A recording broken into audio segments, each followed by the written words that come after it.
ಅವರು ಕೊಟ್ಟಿರ್ತಕ್ಕಂಥ ಗ್ಯಾರಂಟಿಗಳು ಯಾವುದೇ ವಾಸ್ತವಕ್ಕೆ ಮತ್ತು ಅನುಷ್ಠಾನಕ್ಕೆ ಆಗದೇ ಇರತಕ್ಕಂಥ ಗ್ಯಾರಂಟಿಗಳು. ಅಲ್ಲಲ್ಲ, ಈಗ 5 ಗ್ಯಾರಂಟಿಗಳಲ್ಲಿ ಎಷ್ಟು ಅನುಷ್ಠಾನಕ್ಕಾಗಿದೆ ಅನ್ನೋದನ್ನ ಅಲ್ಲಲ್ಲ, ಜನಕ್ಕೆ ಒಂದು ಸಾರಿ ಯಾಮಾರಿಸ್ಬೋದು, ಪ್ರತಿ ಸಾರಿ ಯಾಮಾರಿಸೋಕ್ಕಾಗಲ್ಲ. ಈಗಾಗಲೇ ಈ ಗ್ಯಾರಂಟಿಗಳ ಏನು ಅನುಷ್ಠಾನ ಎಷ್ಟು ಮಟ್ಟಿಗೆ ಆಗಿದೆ ಅಂತ ಪ್ರತಿಯೊಬ್ಬರಿಗೂ ಗೊತ್ತಿದೆ. ಸೊ ಅದನ್ನ ಆಗಲೇ ಅವರು ಕರ್ನಾಟಕದ ಚುನಾವಣೆಗಳಾದ್ಮೇಲೆ ಬಂದಂಥ ಬೇರೆ ಬೇರೆ ರಾಜ್ಯಗಳ ವಿಧಾನಸಭಾ ಚುನಾವಣೆಯಲ್ಲೂ ಅಷ್ಟೇ ಗ್ಯಾರಂಟಿಗಳನ್ನ ಅವ್ರು ಘೋಷಣೆ ಮಾಡಿದ್ರು. ಅದಕ್ಕೆ ಜನರ ಮನ್ನಣೆ ಕೊಡಲಿಲ್ಲ. ತೆಲಂಗಾಣದಲ್ಲಿ ಕೊಟ್ಟಿದ್ದು ಬೇರೆ ಥರ ಸನ್ನಿವೇಶದಲ್ಲಿ. ಅಲ್ಲಿ ಏನು ತೆಲಂಗಾಣದ ಏನು BRS ವಿರುದ್ಧ ದೊಡ್ಡ ಮಟ್ಟದ ಆಡಳಿತ ವಿರೋಧಿ ಅಲೆ ಇತ್ತು. ಆ ಆಡಳಿತ ವಿರೋಧಿ ಅಲೆನ ನಮ್ಮ ಭಾರತೀಯ ಜನತಾ ಪಾರ್ಟಿಯವರು ಎನ್ಕ್ಯಾಶ್ ಮಾಡ್ಕೊಳಕ್ಕಾಗಲಿಲ್ಲ. ಅದನ್ನು ಕಾಂಗ್ರೆಸ್ ಅವರು ಎನ್ಕ್ಯಾಶ್ ಮಾಡಿಕೊಂಡ್ರು. ಅದು ಅವ್ರು ಕೊಟ್ಟಿರ್ತಕ್ಕಂಥ ಗ್ಯಾರಂಟಿಗಳ ಮುಖಾಂತರ ಅಲ್ಲ ಅವ್ರು ಗೆದ್ದಿದ್ದು. ಅದ್ರ ಜೊತೆಗೆ ಕರ್ನಾಟಕ ರಾಜ್ಯದಿಂದ ಕಾಂಗ್ರೆಸ್ ಸರ್ಕಾರ ಕರ್ನಾಟಕದಲ್ಲಿ ಏನು ಆಡಳಿತ ನಡೆಸ್ತಾ ಇತ್ತು, ಇದರಿಂದ ದೊಡ್ಡ ಮಟ್ಟದ ಹಣ, ಸಾವಿರಾರು ಕೋಟಿ ಹಣ ತಮಿಳುನಾಡಿಗೆ ಹರಿದೋಯ್ತು. ಇದ್ರ ಮುಖಾಂತರ ಅವ್ರು ಗೆದ್ದಿರೋದು.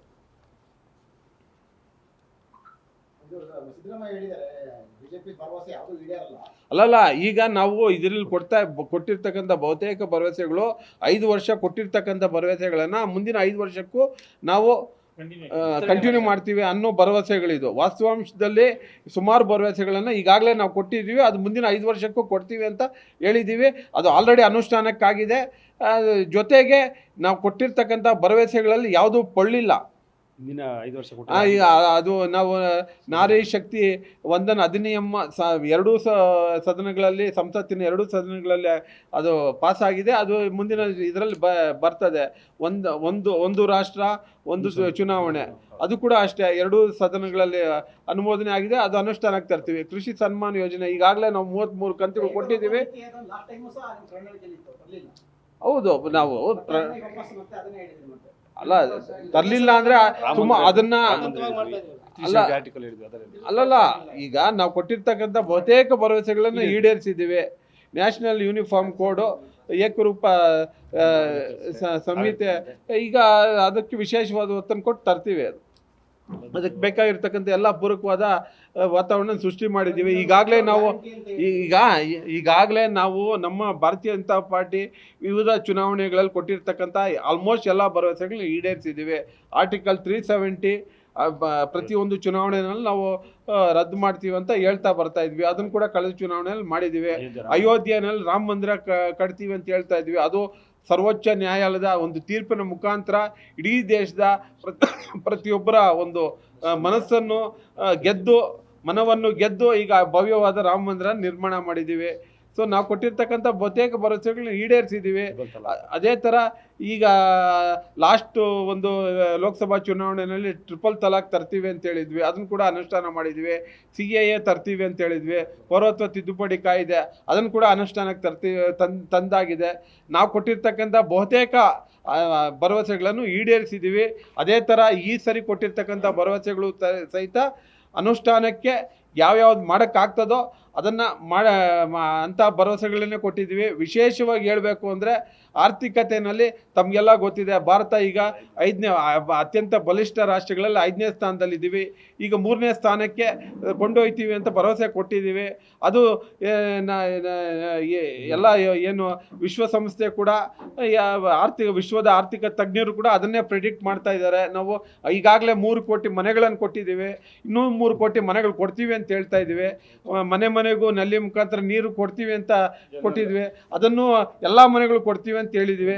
ನಾವು ಅನುಷ್ಠಾನಕ್ಕೆ ತರದೇ ಇರ್ತಕ್ಕಂಥ ಯಾವುದೇ ಭರವಸೆನ ಕೊಟ್ಟಿಲ್ಲ. ಪ್ರತಿಯೊಂದು ಭರವಸೆನೂ ಅನುಷ್ಠಾನಕ್ಕೆ ತರುವಂಥ ಭರವಸೆನೇ ನಮ್ಮದು. ಏನು ಮಂತ್ರ ಇದೆ, perform reform and transform India, perform reform and transform India, ಆ ಮಂತ್ರದಡಿ ನಾವು ಕೊಟ್ಟಿರ್ತಕ್ಕಂಥ ಎಲ್ಲ ಭರವಸೆಗಳನ್ನು ಪರ್ಫಾರ್ಮೆನ್ಸ್ ತೋರಿಸ್ತೀವಿ.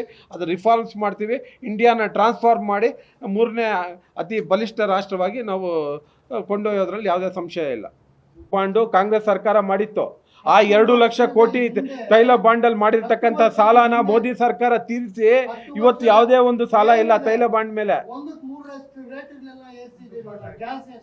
ಗ್ಯಾಸ್ 2014ರಲ್ಲಿ ಅಲ್ಲ ಸ್ವಾಮಿ, ಅಲ್ಲಲ್ಲ 2014 ಅಲ್ಲಲ್ಲ ದಯವಿಟ್ಟು 2014ರಲ್ಲಿ ಗ್ಯಾಸ್ನ ಸಿಲಿಂಡರ್ ಎಷ್ಟಿತ್ತು? 600 ಚಿಲ್ಲರೆ ಇತ್ತು, 700 ರೂಪಾಯಿ ಇತ್ತು. ಅಲ್ಲಲ್ಲ ಅವಾಗ ದೇಶದಲ್ಲಿ ಇದ್ದಂತ ಗ್ಯಾಸ್ ಕನೆಕ್ಷನ್ಸ್ ಎಷ್ಟು? ಕೇವಲ 3 ಕೋಟಿ. ಈ ಒಂದು 5 ವರ್ಷದಲ್ಲಿ ಉಜ್ವಲ ಉಚಿತ ಗ್ಯಾಸ್ ಅಡಿಯಲ್ಲಿ 9 ಕೋಟಿ ಉಚಿತ ಗ್ಯಾಸ್ ಕನೆಕ್ಷನ್ಸ್, ಉಚಿತ ಗ್ಯಾಸ್ ಸಿಲಿಂಡರ್ಸ್ ಕೊಟ್ಟು 12 ಕೋಟಿ ಗ್ಯಾಸ್ ಕನೆಕ್ಷನ್ಸ್ ಆಗಿದೆ ದೇಶದಲ್ಲಿ. ಆ 12 ಕೋಟಿನಲ್ಲಿ ಅಲ್ಲ ದುಪ್ಪಟ್ಟಾಗಿಲ್ಲ. ಅಲ್ಲ ದಯವಿಟ್ಟು ಅರ್ಥ ಮಾಡ್ಕೊಳ್ಳಿ.